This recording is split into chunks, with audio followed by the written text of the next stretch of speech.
question. Hi, how many hours a week should my BCBA be training the behavioral assistant a week when they first start, and for how long? Oh, that's Love a your big opinion on that. question. Yeah. That's a really big one. It depends. I can't give you a specific response to that one.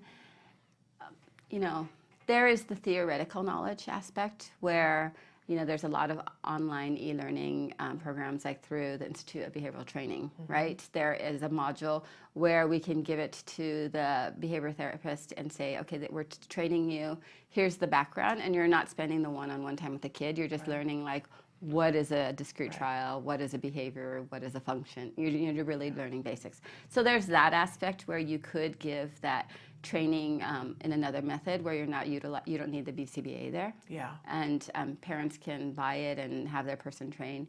And then there's the other aspect of the practicum and learning, where it is someone with experience is with a child and the behavior technician, and being able to prompt them and show them how to do it in that practical time. Yeah.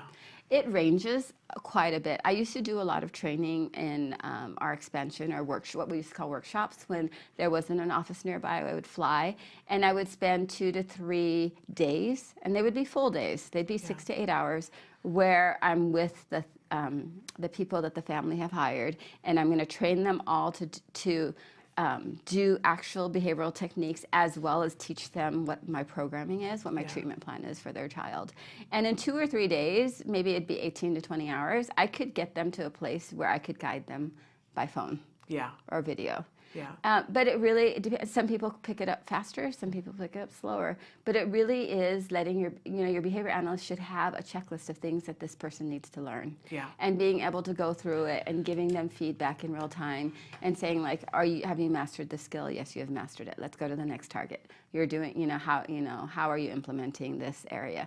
And being able to go through. So there's the basic learning what ABA is and implementing it, and then there's learning the treatment plan for your child. Yes. That could be a whole different piece. Yeah. And then if that person is working with more than one child, so kids on the spectrum can be totally different. Yeah. So the treatment plans can be different. Even the methodology could be different. It's all ABA, but under ABA is the umbrella, and then there's just different ways. There's the discrete trial therapy, there's natural environment training, there's pivotal response, there's just all these, and you choose what is appropriate to the child that you're working with. And so it could be specific training that has to go for that the behavior technician. And just because the parent is asking this, it leads me to think that there's a bigger question here. Okay. Like, either the parent is, to me, this is what I read into it, that either the parent is saying, I think they're spending too much time on training and not actually doing therapy, or I hear every day from parents, I don't want somebody working with my child that isn't trained. And my thing that, I want to hug every parent who says that to me, because I was one of those people. I was like, my child is not a petri dish. They are not your guinea pig. I want the trained person. Give me the trained person. And now I make parents angry because I say, I know, I thought that, I felt that too.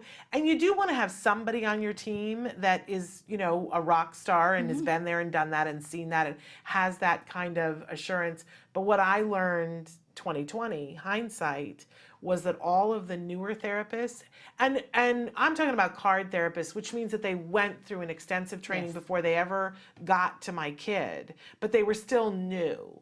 That those are the therapists who ensured that we got where we wanted to go. Because as somebody explained to me, you're not trying to get your child to be able to interact with the best, most trained ABA professional in the world. You're trying to get them to be able to interact with the world. Yes. And those people don't know anything about ABA. Yes. And why not have them be with somebody who has a strong basic in ABA, but maybe doesn't know your kid and hasn't had all that many hours of experience, because they're the gateway to ensure that your child generalizes and to ensure that your child is ready for the world and the world is ready for your child.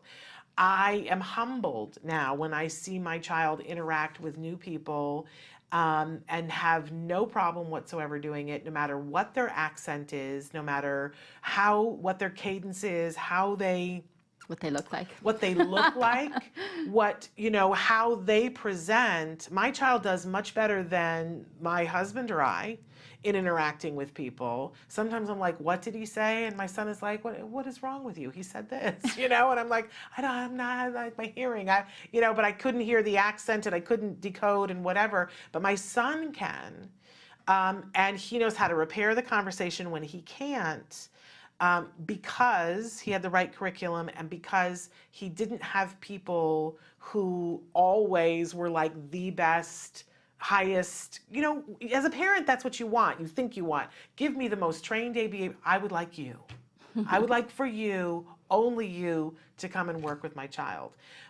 And you would be brilliant. But having those other people really adds depth to the program and helps your child to generalize. Yeah, that generalization piece. And also, it's one of the reasons we have a team of people. The child needs to know in a quick way that whether you are telling me this, you or you or you, it all means the same thing. Right. It might the words could be similar or very different, or the way you look, the sound.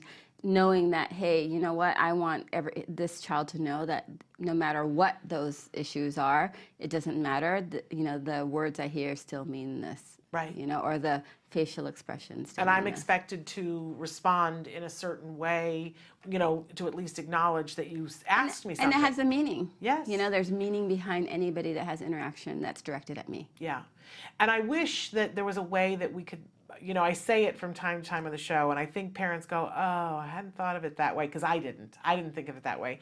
But I wish we could quiet parents' fears. They're always afraid that they're getting a new therapist who doesn't know what they're doing. And they come to me and run to me because they know I'm going to take their side and go, yes, no, I felt that way too. But then I tell them the other side and I go, but that's not helping you. You're actually getting in the way of your child getting better. And then nobody likes me. But but that's okay. But anyway, we are out of time. How did that go that fast? It goes so fast. But I want to thank you so much for everything that you do, and thank you for coming in and doing this for us. That's Always great. such a pleasure having you be here. No, it's wonderful being here.